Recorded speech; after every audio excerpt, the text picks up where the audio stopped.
They just found something buried for 1,500 years that could change everything you know about Jesus and his disciples. And it was hiding right under our feet the whole time. Picture this: archaeologists are digging near the Sea of Galilee, the exact same place where Jesus walked with Peter and the other disciples. They're expecting to find maybe some old pottery or coins. Instead, they uncover an entire ancient church. But here's the crazy part. Inside that church is a message that directly mentions Peter by name. If this is blowing your mind already, smash that like button because this story gets absolutely wild. What they found isn't just some random old building. We're talking about a perfectly preserved Greek mosaic that calls Peter the chief of the apostles and the holder of the keys to the kingdom of heaven. Those are the exact same words Jesus spoke to Peter in the Bible. And this thing has been sitting underground for over 1,000 years, just waiting to be discovered. Stick around because I'm about to show you why this discovery is making scholars question everything they thought they knew about early Christianity. Let me paint the picture of what happened here. This church is massive. We're talking 1,500 years old, dating back to the Byzantine era. It was completely buried under mud and debris for more than 1,000 years. Nobody even knew it existed. But when archaeologists finally got inside, they couldn't believe their eyes. There it was, this incredible Greek mosaic, perfectly preserved like it was made yesterday. And the inscription, it doesn't mess around. It straight up calls Peter the chief of the apostles and says he holds the keys to heaven. Now, if you've read the Bible, you know exactly where this comes from. In Matthew 16:19, Jesus tells Peter, "I will give you the keys of the kingdom of heaven. Whatever you bind on earth will be bound in heaven." Here's what's incredible. For centuries, Bible scholars have been arguing about Peter's role. Was he just another disciple, or did Jesus actually give him special authority over the others? Well, this 1,500-year-old mosaic suggests that early Christians believed Peter was definitely the leader. But wait until you hear about the mystery this discovery just solved. It's something that's been puzzling researchers for generations. Here's where this gets really interesting. The Bible mentions a place called Bethsaida, the hometown of Peter, Andrew, and Philip. John 1:44 confirms this. But here's the problem that's been driving archaeologists crazy for centuries. Nobody knew where Bethsaida actually was. Think about it. 3 of Jesus' closest disciples lived there, but we had no idea where there was. Scholars were debating, archaeologists were searching everywhere, and pilgrims were wandering around hoping to find clues. Some experts thought they found it at a place called Tel, but that didn't make sense. Why? Because it was too far from the Sea of Galilee for a fishing village. And we know Peter, Andrew, and Philip were fishermen. But then something changed in 1967 that would lead to this incredible discovery. And the story of how they found it is almost as amazing as what they found. After 1967, researchers got access to investigate a different location called Tel. This spot was much closer to the shoreline, which made way more sense for fishermen. And sure enough, they started finding ancient pottery, coins, and tools, all dating back to Jesus' time. But the real breakthrough came in 2016. A team led by Professor Mordecai Avium and Dr.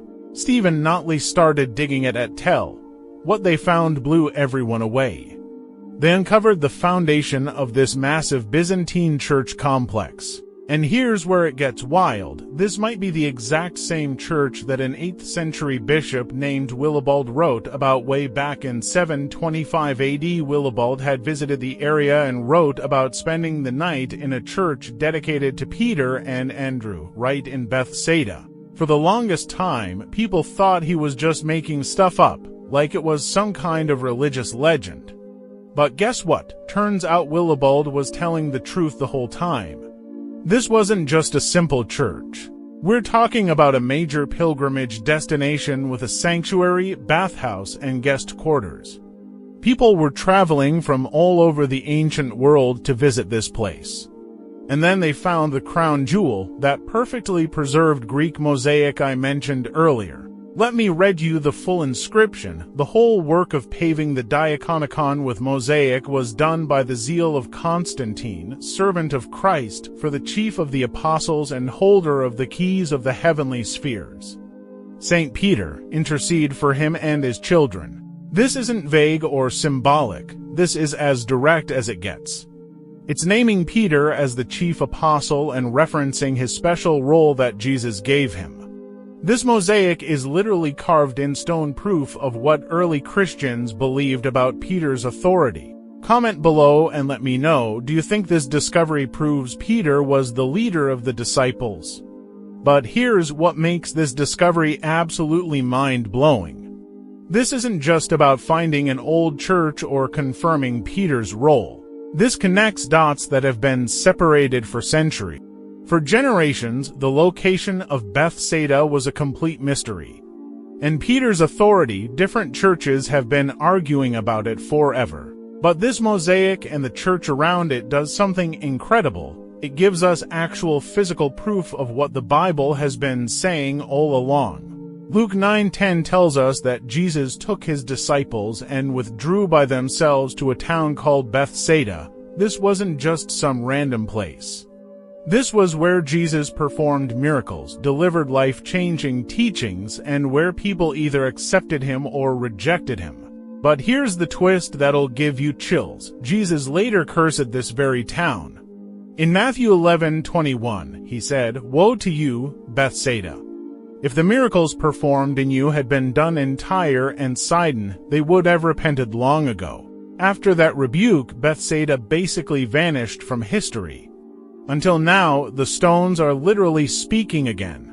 And get this, the titles they used for Peter in that mosaic aren't just random respect. They're deeply rooted in Old Testament prophecy. When it calls Peter the holder of the keys to the heavenly spheres, it's connecting to Isaiah 20:22. "I will place on his shoulder the key to the house of David. What he opens no one can shut, and what he shuts no one can open." That's talking about divine authority, about God choosing someone to be a steward over his people. The same exact imagery Jesus used when he gave Peter the keys to the kingdom of heaven. And now we see it carved in stone by early Christians who understood exactly what that meant. This isn't just a historical footnote. This is a testimony written in stone that survived 1,500 years to reach us today. Think about what this really means. In a world where people constantly question whether the Bible is historically accurate, this discovery drops like a bombshell. It proves that Jesus walked in real places, his disciples lived in real towns, and their impact left physical traces that we can still touch today. This church at Et-Tel doesn't just confirm where Bethsaida was located. It proves that Christian faith is built on solid historical ground, literally. Just like Jesus told Peter in Matthew 16:18, "You are Peter, and on this rock I will build my church, and the gates of hell will not overcome it." And now, 1,500 years later, those stones are speaking again. Jesus said in Matthew 10:26, "There is nothing concealed that will not be disclosed or hidden that will not be made known." He wasn't kidding. Every time someone tries to bury the truth, God makes sure it gets uncovered at exactly the right time. And friends, I believe we're living in that time right now. If this discovery has rocked your world like it rocked mine, you absolutely need to subscribe and share this video with everyone you know. There are more incredible discoveries like this happening right now, and I can't wait to show you what's coming next. Drop a comment and tell me, what do you think about God revealing these truths right when the world needs to see them most? Because trust me, this is just the beginning. History is literally rising from the ground, and so is our faith.